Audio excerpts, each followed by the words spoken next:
Teman-teman sekalian, Islam agama yang sempurna. Tidak ada rasisme dalam Islam. Nggak ada lagi dalam Islam itu tradisi kecuali Islam. Dua hal ini yang paling mendasar menonjol dari agama yang telah Allah turunkan. Tidak ada rasisme.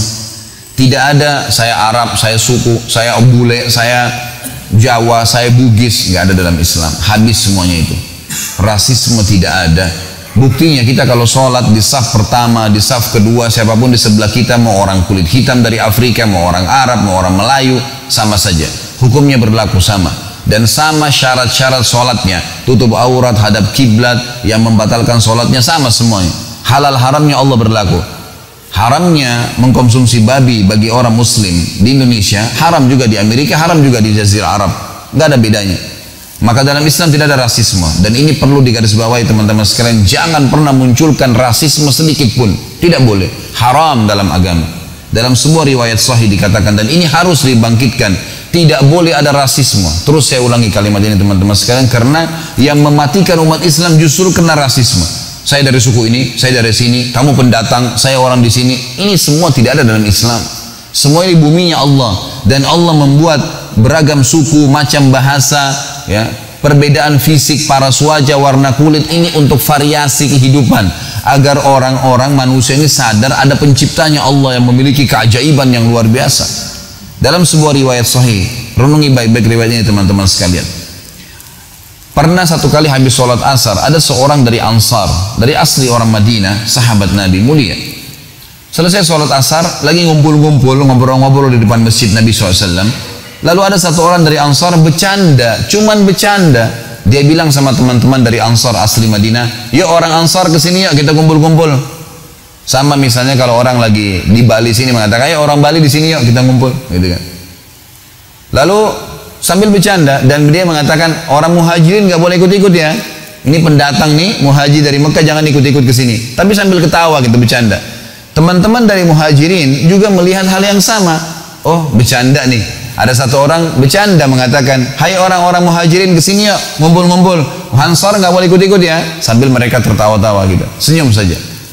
Waktu Nabi SAW keluar, guru dan kiai kita teman-teman sekalian, Nabi penutup, beliau orang yang diutus oleh Allah untuk menyempurnakan agamanya, keluar, wajah beliau memerah. Langsung tiba-tiba Nabi SAW marah dan berkata, da'ha fa innaha mumtinah. Tinggalkan rasisme seperti ini, karena ini yang membinasakan kalian.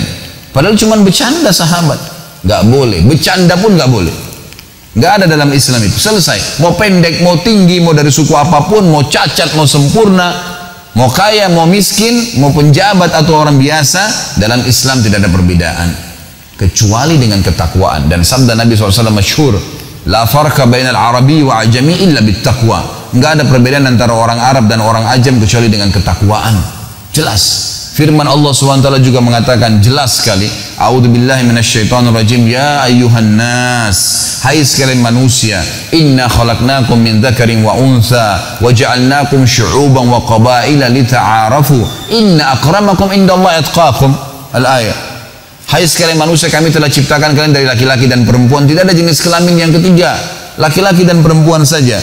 Dan kami menjadikan kalian berbangsa-bangsa dan bersuku-suku, beda bahasa, beda warna kulit, beda warna rambut, beda paras wajah, agar kalian saling mengenal. Kata para ulama, lita'arafu, makna yang paling tepat adalah agar kalian saling mengenal siapa pencipta kalian, Allah. Bukan hanya sekedar mengenal, menikah, berteman, bukan cuma sekedar itu, melihat keajaiban Allah. Sesungguhnya orang yang paling mulia di sisi Allah adalah orang yang paling bertakwa, yang paling patuh sama Allah, maka dia yang paling mulia. Teman-teman kalau belum tahu saya jelaskan. Kalau sudah tahu alhamdulillah. Luqman yang disebutkan dalam surah Luqman, itu teman-teman sekalian khilaf di antara ulama apakah dia nabi atau orang saleh.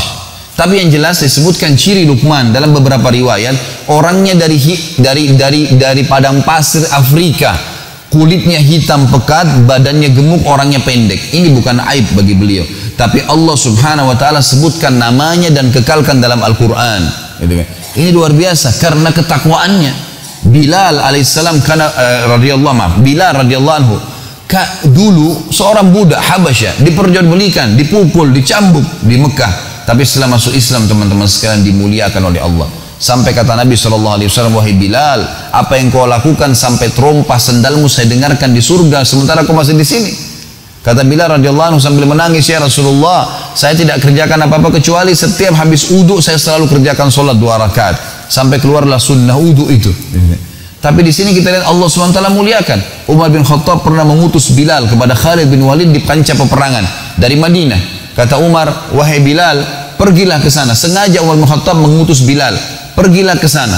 Karena di pasukannya Khalid bin Walid ini banyak ikut orang-orang Quraisy. Karena dianggap Khalid bin Walid ini adalah orang yang dulu orang kaya raya, pejabatnya Mekah, sekarang masuk Islam, maka banyak orang yang mau ikut di pasukannya karena dianggap dia orang yang punya kedudukan di jahiliyah dan juga sekarang, gitu kan.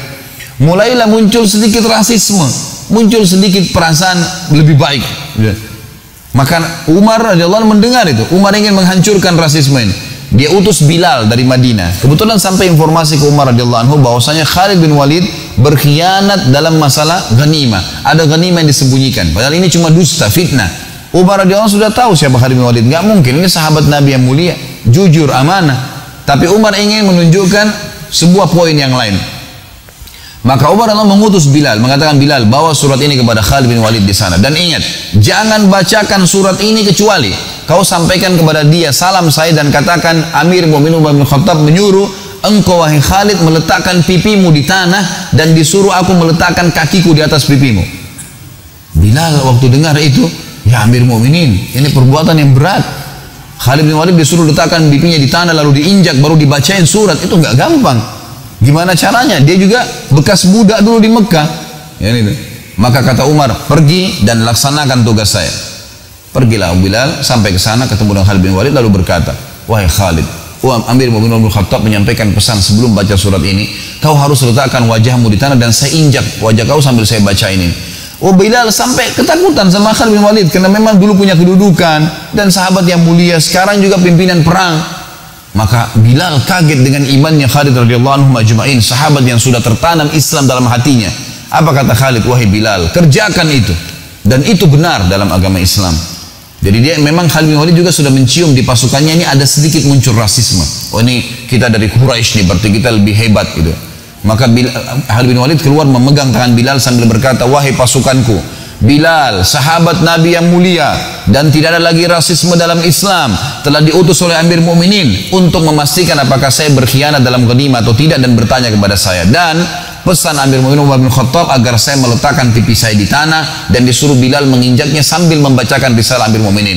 Maka Bilal akan melakukan dengan izin saya, maka tidak boleh ada yang marah dengan dia. Khalid bin Walid pun di tengah lapangan luas, di kancah peperangan, di tengah-tengah pasukannya meletakkan pipinya di tanah sambil mengatakan, Bilal, letakkan kakimu. Diletakkan di atas pipi baru dibacakan suratnya Umar bin Khattab. Ditanya, wahai dari Amir Mu'minin Umar bin Khattab kepada ya pimpinan perang Khalid bin Walid, apakah benar sampai kepada saya berita kau berkhianat dalam ghanimah? Jawab iya atau tidak. Maka Khalid mengatakan tidak, tapi sambil diinjak pipinya oleh Bilal radhiyallahu anhu majma'in. Maka pada saat itu pun Bilal mengangkat kakinya dan mengatakan, berdirilah hai Khalid dan semoga Allah memuliakanmu. Tapi kita lihat teman-teman sekalian, bagaimana para sahabat memang menghancurkan rasisme. Ingat, sedikit muncul dalam hati lawan ini yang menghancurkan Islam. Karena tidak ada perbedaan teman-teman. Anda pergi ke Afrika, tetap azan duhur, sholatnya duhur sama. Anda pergi ke Jazirah Arab sama. Tuhan kita satu, kiblat kita satu, Nabi kita satu, Quran kita satu. Kenapa harus ada perselisihan? Nggak ada perselisihan sebenarnya, semestinya nggak ada perselisihan.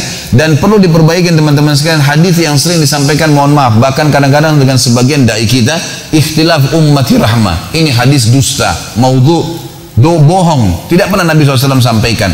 Anda kembalikan ke buku-buku hadis, masuk dalam maudhu'at, hadis dusta. Masa Nabi SAW mengatakan ikhtilaf umatku rahmah? Dari mana ini? Berarti kita disuruh berselisih dong kalau gitu. Mana dengan hadis-hadis Nabi yang sahih yang menyuruh kita bersatu, menyuruh kita, kata Nabi SAW, orang mukmin seperti satu taman, saling menyatukan pohonnya satu sama yang lain. Orang mukmin seperti satu jasad, kalau luka sedikit maka akan seluruh badannya merasa demam. Itu kan hadis persatuan semuanya. Lalu kenapa kok bisa ada hadis yang seperti ini? Seakan-akan disuruh berselisih. Ini nggak mungkin teman-teman sekalian. Jadi harusnya kita paham, kita harus punya satu kesepakatan dan sudah ada rujukan Al-Quran dan Sunnah. Kalau ada ulama berselisih pendapat tentang masalah furu'iyah, cabang-cabang yang memang dari dalil mereka berselisih pendapat dalam masalah itu, maka biarkan orang memilihnya. Dan kalau seorang penuntut ilmu mau baik, maka dia memilih dalil-dalil yang paling kuat tentunya. Kecuali kalau tidak ada dalil, baru kemudian kita menolaknya. Jadi mesti difahamin, hati-hati dengan rasisme. Rasisme kata ulama masuk dalam fanatisme kesukuan, fanatisme pendapat, ya, fanatisme bahasa, fanatisme kebangsaan. Ini semua berbahaya karena Islam tidak punya batas negara. Dimanapun kita masuk maka kita akan sama.